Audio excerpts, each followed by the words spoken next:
दुःखविनाशकलिङ्गं तत्प्रणमामि सदा शिवलिङ्गम् देवमुनिप्रवरार्चितलिङ्गं कामदहन करुणाकरलिङ्गम्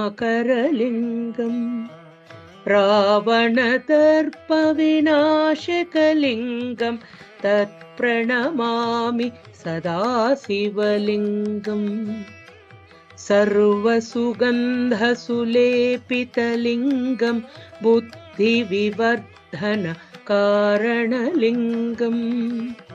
सिद्धसुरासुरवन्दितलिङ्गं तत्प्रणमामि सदा शिवलिङ्गम्